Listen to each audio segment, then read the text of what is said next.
In today's episode, we're going to be facing 1st and 10th in the league with Forest Green Rovers. But before we do that, we're going to have a little look around the club. Hello and welcome back to my Zero to Hero series and Club 3 Part 3, where we are with Forest Green Rovers and trying to get promoted in our first season in charge this year. As I mentioned in the intro though, before we do any football manager stuff today, I wanted to have a little look around Forest Green Rovers and what the club's about, because the last few episodes where I have been at FGR, I kind of recorded them all at once and I didn't have much of the time to go and have a look around the club in real life and kind of see what they're about. And now I have. They're a really interesting club. I'm sure a lot of you guys probably already knew this and knew a little bit more about the club than I did, but had a look into them, watched some YouTube videos, and now on the club website as well. And as I mentioned, very, very interesting. Sustainability is absolutely at the centre of Forest Green Rovers. They are known as the first ever vegan football club, as well as the first club ever to be completely carbon neutral. And just looking through their club website here, you can kind of see some of that. They've got stuff like cutting emissions from travel, where they are travelling to their training ground using an electric minibus, and for fans they organise group travel to away games to offset carbon emissions, which is really, really cool. In terms of the club itself, as we can see, completely vegan food, no waste as well. And when you have a look at some of the club kits that you can buy as well, it gets even more interesting. The 2022-23 season shirts are made from used coffee grounds, which significantly reduces the club's reliance on plastic, which is amazing. I'm not sure. Let me know if you are a Forest Green fan. How does it feel wearing a shirt that's made of coffee grounds? I'm genuinely interested. Is it comfortable?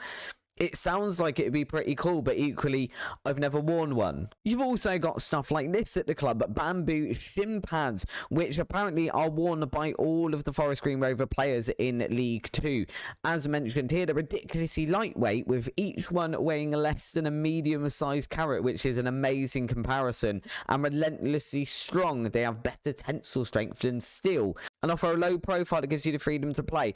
There's just some very, very cool stuff going on at this club. If we scroll back up to the top as well and have a look at this was something, and this is what I actually watched a YouTube video about, eco park that they're trying to build at the moment. It looks like the planning permission, as far as I can see, has gone through for this, and essentially it's going to be the world's greenest stadium. We can see here some details about that. With a modern aesthetic, eco park will be made almost entirely from wood, nature's renewable building material.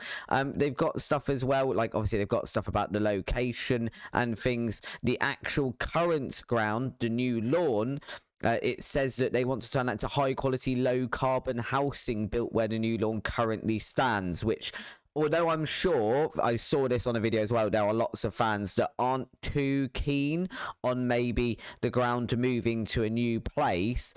The fact that what they will do with the ground as it stands at the moment, I think is pretty cool as well. And the more you look at the website, you can find more information. I will link this down in the description below as well. We've got stuff like measuring and lowering our carbon footprint, lots of data about that and the things that Forest Green are doing. And whether you like it as a Forest Green fan or not, that is a stunning new stadium.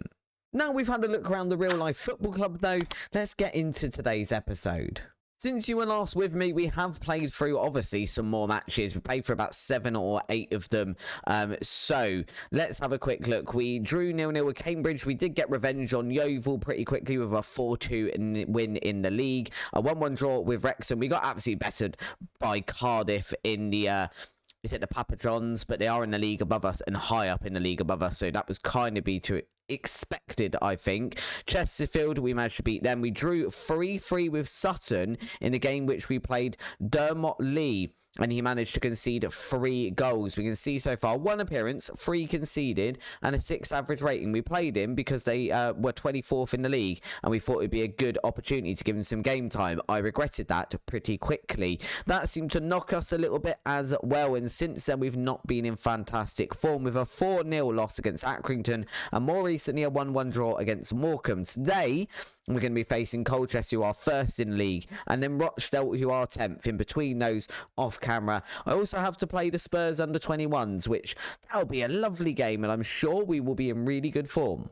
In terms of player performances, Oliver Iro has scored 10 goals in 10 appearances, which is lovely stuff, but there aren't really a lot of goals from the rest of the team. In terms of assists, they come from a bit of everywhere. Finney McDonald, Ativ Konate, Hackney's got some, Callum McDonald, and then various other ones as well. And more importantly, there were some transfers towards the end of the window as well. The only transfer out is Matt Briggs, who's gone over to Flyde. We've got paid £1.4 thousand for him, 1.4k. He wasn't going to be playing this season, let's be honest. If we have a look at his report now, only sign him as a last resort. Definitely wasn't going to be getting into the team, so best to let him go. On the inside, it was mostly loans in and one free transfer in. When did we get Ben Knight? Oh, do you know what? I've forgotten we had this lad. I haven't played him in the last few matches. Whoops, I guess. So we've got 3 transfers in. 2 of them are loans. Dexter Methaven, who's come over, I believe, from Sheffield Wednesday. He's just here as a little bit of a backup. He has really, really decent potential. But for us this season, he's just there if we need him in any of these 3 positions. We're not really paying a huge amount. In fact, we're not paying any of his wages. So it's nice just to have him there for a little bit of squad depth. We needed another right back, I felt, as well. So we've brought in Leon Hawkins from West Ham. We are paying a little bit of his wages, £475 a week, but he looks really, really good. He is actually a League One current standard player with the potential to be a Premier League player. He's made 3 appearances, got himself a goal so far, but not a great average rating. So still reserving judgment on him. And then our last one in, who I'd completely forgotten we brought in, is Ben Knight. We got him in on a free, which is why I completely forgot about him. He hasn't actually played a game in the league yet, but he can play over on the right as an inside forward or as an inverted winger. And then he can play through the middle or even up front if we need him to as well. He does all of those equally well. In terms of our lineup for today for the match against Colchester, we have got some injuries. James Jones is out for about another 2 weeks. We've got Metven, who you just saw on loan, has literally just got injured after I hit continue. He's going to be out for about 2 to 4 weeks, which is not ideal. And then Vangelis is out for about another 3 weeks as well. He hasn't played the last couple of games as a result of that. It does mean this is our lineup for today. We've got McGee in goal, McDonald, Moore Taylor, Fagan, Walcott and Hawkins as our back 4. In the middle it's Jones, Hackney and Matt J, who's returning from a 3-match suspension for going through the back of the player like no one I've ever seen. And then we've got Konate on the left, Finley McDonald over on the right and Iro up front. Iro hasn't been scoring in recent games. I know he scored 10 in 10, but let's remember he did score 4 on his debut.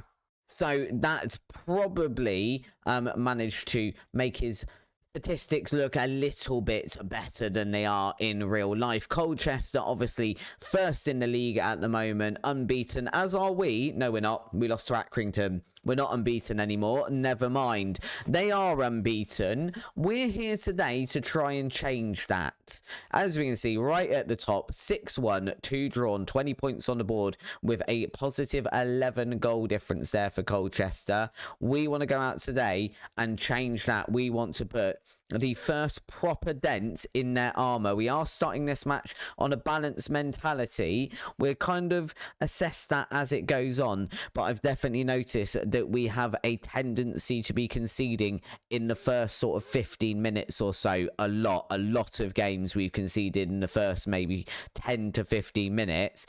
So we are sort of starting balance just to get a feel for the game before we commit either to a more cautious or a more attacking mentality. Hawkins there.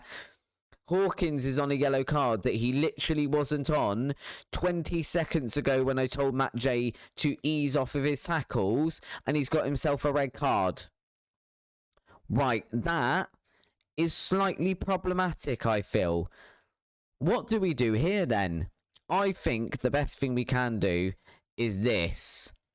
It's not an ideal situation, but we're going to have to take, unless he can play back here, but I'm pretty sure we can. We'll take McDonald off and bring Robertson on there, and we're going to have to play through the centre. We'll put Matt J as a... no, let's leave him as an attacking midfielder. We are still going to tell him to ease off the tackles because we don't want him getting a red card either. Kanate can remain, I think, a Mazzala there. He actually played there towards the end of the last game and did grab himself a goal. And we're going to have to adjust some of these instructions because realistically, we probably don't want to be focusing down the right and the left anymore when we don't have any wingers. And we'll just drop to a cautious mentality as well, I think.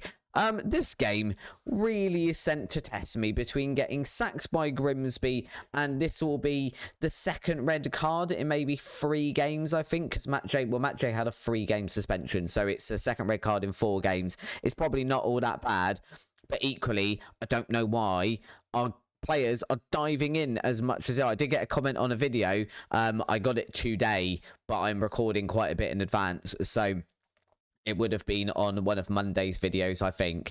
We did get a comment on the channel saying that people felt that yellow and red cards were a lot more prevalent since the update. I don't know. Let me know down in the comments below if that is something that you have found, but it definitely seems like it. I mean, Leon Hawkins got a yellow card in the 25th minute and then a red card in the 26th. We didn't even have chance to see he had a yellow card and to tell him to ease off those tackles before he got himself sent off.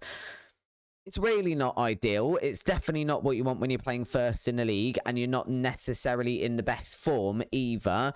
But we are just going to have to deal with it and stop complaining about it. We are 62 minutes into the game already, and we probably need to think about some substitutions. But equally, because we're playing cautious mentality, no one's really getting very tired. Oliver Iro, though, is on a 6.2 rating. That is not going to fly, really. Joe McGlynn... Let's try this. Let's drop you to a deep lying forward on support, and let's make you a shadow striker, and Mazzala can go on attack, and maybe these guys pull forward as McGlynn drops back. That's the thought process there. I don't know if it's a good one. Fagan Walcott is tired as well. He can come off. Aaron Pickles can come on for him, and otherwise, we're looking okay. There's some not great ratings in there. But equally, I kind of feel like we're probably under the cosh a little bit here against Colchester, and we don't need to make unnecessary changes. Callum Jones now, though, looking like he's given everything he's got. So Callum Jones can come off. Charlie Wiggett can come on there. We're just going to change him because he is not a deep-lying playmaker, so he can just be an anchor there for the end of this game. McDonald is tired as well, so Wallace can come on. That is all of our changes. We are coming to the end of this tie, though, without a goal from Colchester, although they do have a corner here. It does end up on the head of Eubank, but it is flying over the crossbar, and it looks like we might just get out of this with a draw. He says as we get another highlight for Colchester. This one is cleared by Wiggett. Jay trying to get on the end of that one. Doesn't manage it. It's back into Eubank again, who gets his head to it once again. But once again, it isn't on target. And now, 10 seconds left on the clock. Is a 0-0 draw good against first in the league when you've gone down to 10 men after 25 minutes? It's not ideal, but I think it's about as good as we could hope when we were down to 10 men. Leon Hawkins there really hasn't shown himself in the best light for the first time on the channel. Hawkins banned for 1 match. He'll probably get banned for more. Goalless McGlynn worries Forest Green. I mean, he doesn't worry me particularly. We kind of knew when we got here that he doesn't score a lot of goals. Walker is pleased. That is obviously our assistant manager, is pleased with our response after that red card. Leon Cherome still at Grimsby, not scoring any goals, which is good. For those of you who watched the Taunton part of this series, Leon Cherome, absolutely fantastic. Grimsby have absolutely ruined him. He has scored a goal now since I last checked on him just before that match, so he must have scored in the last match. But nonetheless, he's not exactly scoring a lot of them. It does mean after that, we are now sat 8th in the league. We're about to face Rochdale, who are right below us. So we're an equal amount of points, equal goal difference, and in between these 2 matches we also have to go and play Spurs' under 21s, which I'd imagine is not going to be an over easy game. Hopefully we don't get the absolute stuffing knocked out of us and go into really poor form against Rochdale. Well, as it turns out, it was actually a really nice 2-0 win against Spurs under-21 team. Oliver Iro scored both goals and actually had one disallowed as well. Jones missed a penalty, but globally, we looked all right in there. It's just Jones and Hackney had some really, really poor performances, but the rest of the team, really, really decent. So I think we take some positives from that. We are, though, against Rochdale, trying something slightly different. It's basically the same formation or the same instructions. We've just swapped that defensive midfielder and made them into an attacking midfielder. And hoping that makes us slightly more, well, attacking. That's kind of the idea. And maybe a bit more exciting at playing football. And maybe we convert some of these chances rather than having lots of possession, lots of chances, and not as many goals as we like. It does mean McGee is in goal. Our back four is Wallace and Moore Taylor, Fagan Walcott and Robertson. We've then got Jones and Kanate in midfield. Kanate starting against the Mazzala. One, because Vangelis is obviously still out injured. And two, he does seem to be playing better there as a Mazzala than he is out on the left. We've then got Burt starting on the left. Matt J through the middle. McDonald over on the right and Iro up front.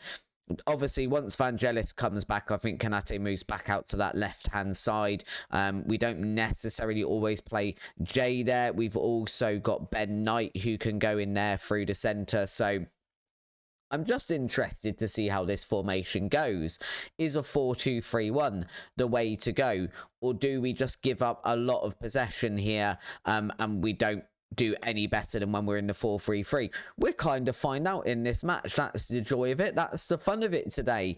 We used the formation for the first time in a YouTube video and in the league in a semi-important match. When else would you do it? It is Rochdale with the first highlight of the match here. A corner into the middle of the thing, and apparently Jordan Moore-Taylor has stuck his arm out and given away a penalty.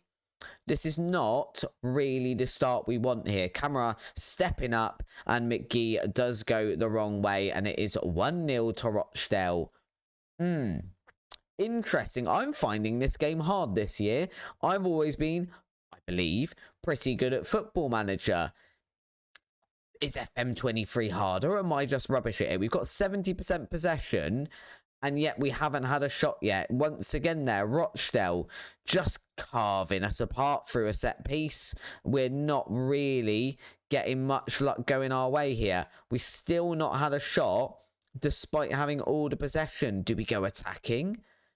I don't think we go attacking yet. Let's just drop back to balance and encourage the team and see how the rest of this half goes. All of a sudden, we've just had loads of shots. All at once, it basically jumped from 0 to 7 there, or 6 there, sorry. So maybe drop into balance did something? Or maybe this isn't the formation to be using. We're going to tell the team we are disappointed because that really was not a very good first half. Albeit, Rochdale are only winning through a penalty that was hard to see if it was a penalty or not. We'll play another 10-15 minutes with this formation.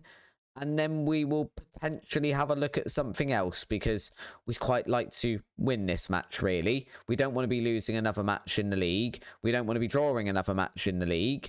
None of these things would be very good. We want to be challenging for the automatic promotion spots, really. There are 3 of them in this league. I think in the first episode, I said that Forest Green weren't that hard done by because the best they could have finished was 7th. But I genuinely assume there are only 2 automatic promotion spots, like in the other leagues. But as it turns out, there are 3. Iro has nicked possession back here. Can he go on some sort of run? He skipped past loads of players and then had a shot from range that really was probably a little bit of a waste. Fagan Walcott now. Jones spraying that one out wide to Finley McDonald, who does get on the end of it. Can he get across into the box? He can. It falls to Matt J, who does get a shot away. But once again, it's just not troubling the goalkeeper. We're looking more exciting here. We're looking more in control. So I think we stick with this formation at least for the rest of this match while we try and find our feet. But I don't know if it's the one yet. Let's go attacking. Let's be bold. We want to win this match. That is a lot of tired players. Robertson needs to come off then, which means O'Keefe coming on. Fagan Walcott needs to come off, which means Pickles coming on. I mean, he likes playing on the left. Moore Taylor needs to come off, which means Kurt coming on. That's basically almost our entire back line change. And Kieran Wallace is on a 6.1. Let's just change the entire defence. I mean, what's the worst that can happen? And Oliver Iro's only on a 6.2. We're going to make all of our substitutions at one. Jack Marriott coming on for the first time since I've been at this club, because I've never trusted him to come on and play. But maybe today he can make himself a little bit of a hero against Rochdale and get us this goal that we're missing. Then again, maybe not. We have only got 5 minutes left of this tie, and we have not looked all that threatening so far. I don't feel like the 4-2-3-1 is going to be the way to go. I think it's going to be the 4-3-3. Is that an own goal? It is an own goal. Callum Jones. I mean, I don't think he knew a lot about that. That is a little bit harsh on him. I believe it just smacked against him and went in the back of the net. Let's have a look at this again. McGee to Blackwood. Blackwood has a shot. Jones kind of sticks his foot out in the hope of blocking it, and it deflects off the bottom of his foot and into the back of the net. And this is not a very good day if you're a Forest Green fan. We've had a draw against first in the league, and then we've lost 2-0 to Rochdale.